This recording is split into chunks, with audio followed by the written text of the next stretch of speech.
Alright, so we're about to bake some RAM here and hope for the best. I've got some DDR3 and some DDR2, all pretty much faulty or plain not working or whatever. Oven's in preheat mode, and give it about 5 more minutes. And we'll pop this in for 8 to 10. More on that as soon as I figure out if it works. Okay, so this is the third failure of yeah. I do not think this baking thing works for RAM either. So that's 2 motherboard failures and now 3 RAM stick failures. So yeah, I'm going to try this DDR3 stick in my main system because this was originally the main thing I wanted to get back working. It was working up until 3 days ago, maybe last week. The rest of them were dead for a long time, sitting down corroding, so I think this guy here is my best hope. Alright, back in a bit. Alright, starting up with the baked RAM. And wait a minute, we've got something. Hey, huh. Although considering the way that it was reacting last time, it's quite possible that nothing was wrong with the RAM in the first place, because when I put it in just now it started beeping furiously, but then it rebooted itself and has decided to, oh, never mind, there we go. Well, this is quite fun, isn't it? This motherboard shuts itself off when there's a RAM problem. Well, that's pretty interesting technology. I've got to remember that if the RAM ever does go on my last working module there. Yeah, I don't think this RAM stick is working properly. It's got memory 1066. Trying to boot up in now. It's shutting itself down and trying different frequencies. According to this, which the camera does not seem capable of seeing without being fuzzy, this is 1600 megahertz RAM, PC3 12800. Alright, let's see if I hit start normally. Let's see if it'll boot up.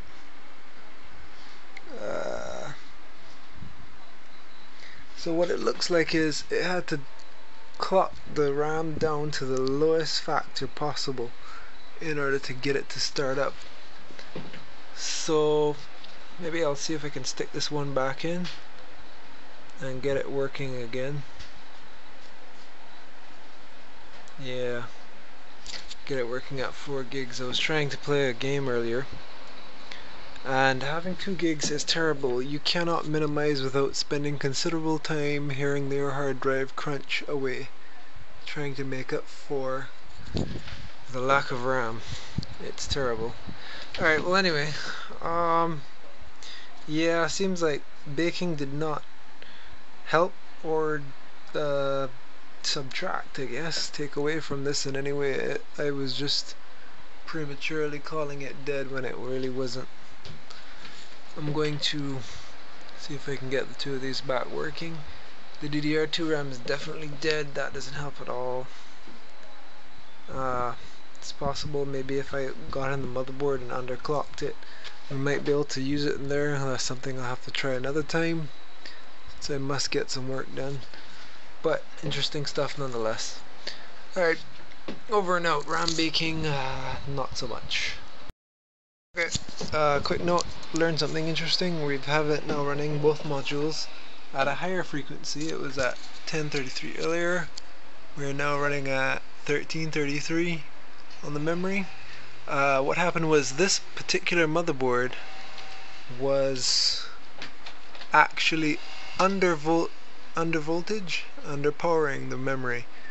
This is the default value and this is the current value. Actually, what's written on the DRAM module is 1.65, But if you look here, it shows up those higher values in pink. I'm guessing those are a bit higher than it should be. I'm gonna leave it there even though that's just entering a realm which is supposed to be a little too high for it. And hopefully that will stabilize everything and it won't get too hot.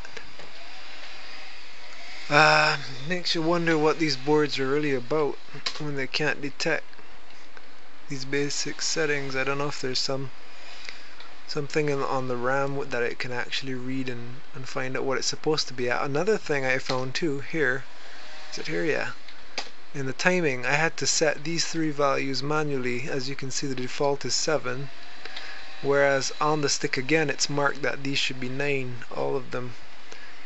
And that was causing the memory to have to underclock itself to 1066 just to be able to boot. So I had to force that up.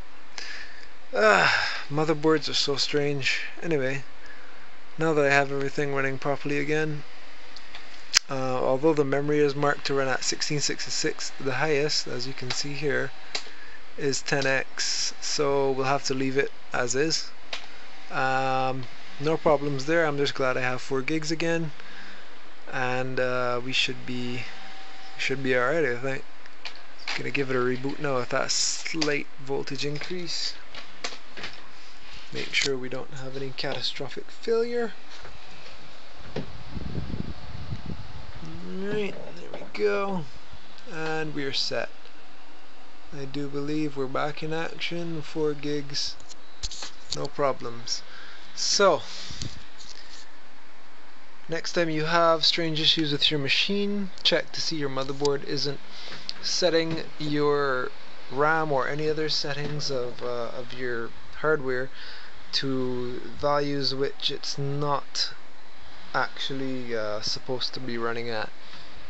Right, this has been another technician's adventure, I suppose. Over and out.